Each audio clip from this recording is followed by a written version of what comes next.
Hey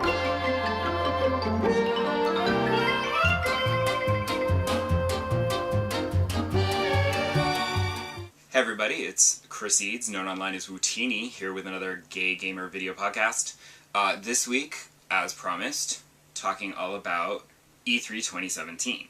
And again, I was not there. I can't go anymore. It is sad. Because there were a bunch of games that I would have loved to have gotten my actual grubby little paws on to try, because things look good in a trailer or a gameplay video, but when you actually try to play it, you're like, maybe not. Also, on the show floor, that's where you can discover the little hidden treasures that were not broadcast at the presentations. But let's talk about the presentations. And we'll begin with EA, which their presentation kicked off E3 2017.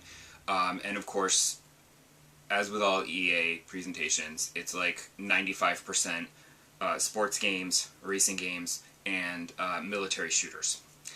And then there's that one or two games that I'm actually interested in. So in the hour and a half, there was literally one announcement that I was interested in, and it was the new BioWare IP. Unfortunately, it was literally just like the briefest little tease, because they'd allowed Microsoft to do the proper full announcement of their new game. So during the Microsoft conference, I saw the trailer and some gameplay for Anthem, which is their new game, which I am not actually interested in, because it's a multiplayer shooter, like Overwatch, Destiny, that sort of thing. I did buy Destiny. Not sure why I bought Destiny. I did enjoy it. The co-op. That's the only kind of multiplayer I'll ever do. Because PvP, I'm just not good enough, so it's not fun for me. Whereas with multiplayer co-op, even though I'm not very good, I can still like play support, and I can heal people, I can take people out with a sniper rifle or something. I'm just not good enough to go leading the charge into battle, you know. So yeah, Anthem, BioWare, not interested, sorry, thanks though. But Microsoft's press conference was odd. They announced the new console, their Project Scorpio, which is now the Xbox One X, which is kind of a terrible name. So I would like it if people could stop making fun of the Wii U, because I don't think that's the worst console name anymore. And I didn't understand, because I thought it was going to be a whole new system, which it's too soon for new systems. I mean, obviously Nintendo needed a new system, because the Wii U was dying on the vine, so they had to step up, or they would have just fallen apart. So, but the Xbox One and the PlayStation 4, they're fine. They don't need new systems yet. So this is an upgrade like the PlayStation Pro. So I'm like, oh, okay. The only thing is that it's like $500, which is like bonkers. I mean, $400 for the PlayStation Pro isn't great either, but $500 is like kind of insane. Like I don't think anything's... Actually, no, wait. When the PlayStation 3 came out, maybe that was $500? Or was it $400? I don't know. But it's crazy expensive. And I'm just like, what? And also, like, I don't have a 4K TV. So I'm not really interested in these system upgrades where, like, you're gonna get, like, this amazing resolution. And these graphics will look so real. Because... whatever, I don't have a 4K TV, it doesn't affect me. I mean, yes, a faster processor might be nice, and some more storage space, but it's not anything that's going to make me go and drop $500, you know, to get a new system. Like, my system is fine the way it is. I'm good. I don't need to be spending $400 or $500 to get a new system to replace this one. It's not going to happen. The other thing that was weird about Microsoft's is that, like, they kept showing all these game trailers, and they kept saying they were exclusives. And while some of them legit are exclusive Xbox One and Xbox One X games, some of the exclusives were like, you know, launch exclusives, which I take to mean like Tomb Raider, where it came out on Xbox One like a year before it showed up on PS4. Um, which is why I like having all the systems, so that if something like that happens, I don't have to wait a year to play Tomb Raider, because I want to play it now. And then there were some that were phrased weirdly, like,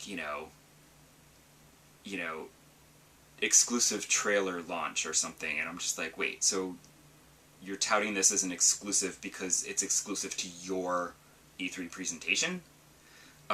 It's not exclusive to the Xbox? Okay.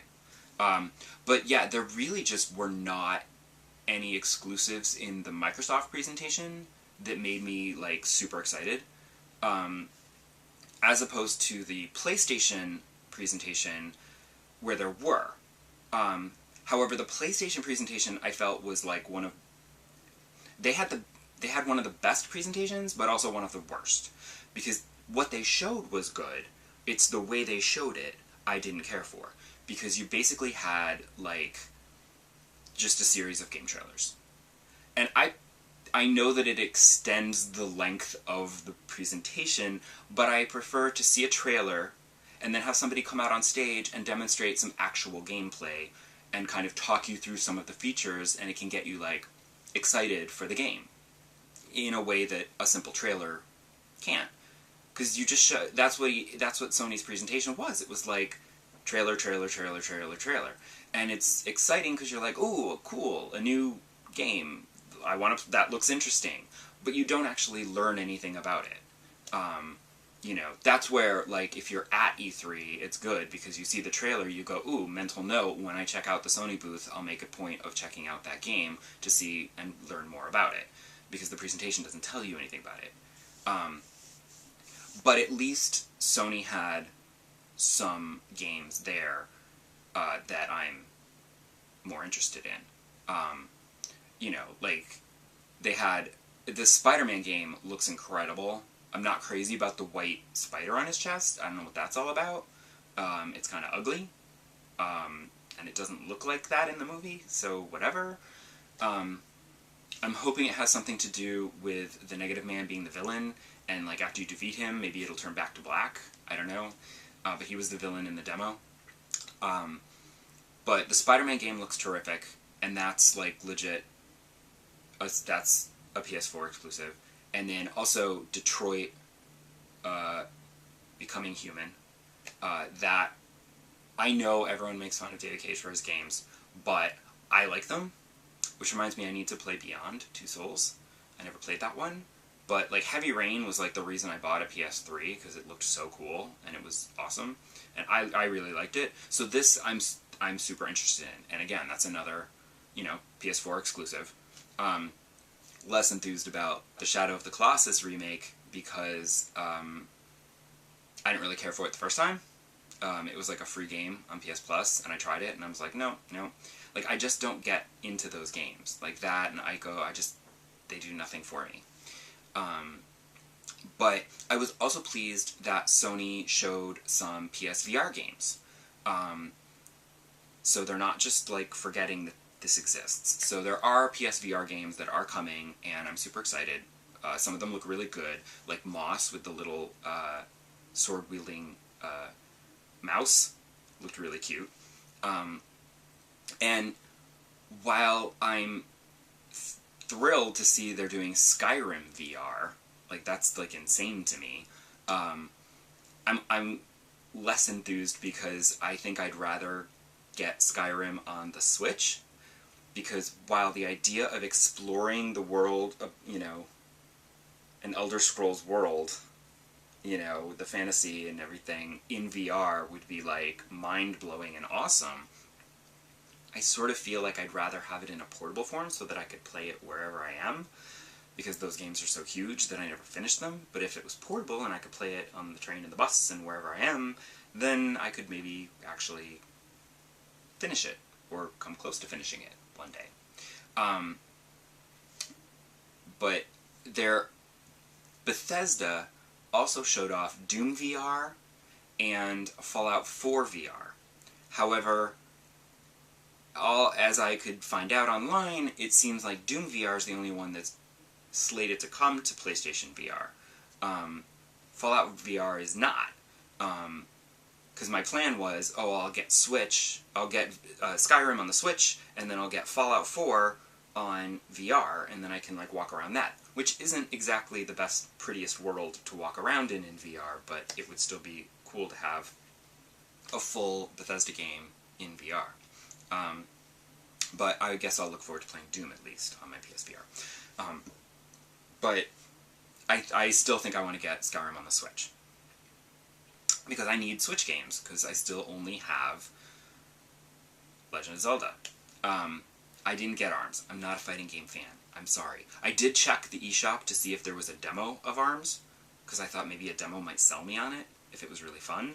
But there was no demo, so I said never mind. Not interested. Thank you. But the Nintendo presentation, I appreciate that they, don't do a proper stage presentation anymore. They just, here's a Nintendo Direct. It's just a video that they throw up online. And it's like 20 minutes. It's concise. It's everything you need to know in 20 minutes. It's great. But I have to say that this year's was a complete and utter fail because there was no Animal Crossing announcement. So I was super disappointed that there was no Animal Crossing. Of the games that they showed, I wasn't super psyched about really any of them, because it's a lot of, platforming stuff, like Yoshi and Kirby, and I'm like, okay. The Xenoblade 2, I'm like, I love the cel-shaded look of the graphics, the game looks fantastic, but I just remember playing, what was it, Xenosaga on the Wii U, or the Wii, and being like, oh, I don't really care for this, like, the whole battle system and everything, I just couldn't get into the game. It was kind of impenetrable, and I just couldn't really get into it. So I didn't get the Wii U one when it came out. So this one, I'm like, I don't know. We'll see. I'm hoping that I won't need to, because Dragon Quest XI will come out at some point. And I'm sort of intrigued by Mario Odyssey, but I'm also concerned because, as I said, I don't really like platformers, and while this is kind of an open-world Mario game, I'm sort of like, yeah, but I feel like there's gonna be platforming in it, and there's gonna be things that I won't physically be able to do because I just won't be able to complete those sections. We shall see. Like, I'm just afraid that, like, it looks super fun and cute and wacky and super awesome, but I feel like at a certain point, Mario Odyssey is going to get, like, super hard. Like, it's just going to, the difficulty level is just going to spike, and I'm going to be like, and I'm done. And then I won't finish it, ever. I was disappointed that we didn't get, a Skyrim release date on the Switch, or a Dragon Quest XI release date for the Switch. I'm just like, come on, man. Like, they just teased some games. Like, yeah, sure, Metroid is going to be great. That'll be awesome. But there's literally nothing to show except a logo, which is probably going to change anyway, because it's not coming out till, like, Christmas of 2018. But, like, oh, they also, I like that there's going to be a proper Pokemon game coming to the Switch, because I was curious, because I remember doing an interview for Gay Gamer with somebody at Nintendo, and then saying, like, are we ever going to see a console Pokemon game, like a proper one? Not like a fighting game or whatever. Like a proper, like, Pokemon adventure on a console. And I was told that they prefer to do them on the portables. And that it would be extremely unlikely to ever see a real Pokemon RPG on the home console. However, Nintendo's new home console is also a portable. So, what do you do?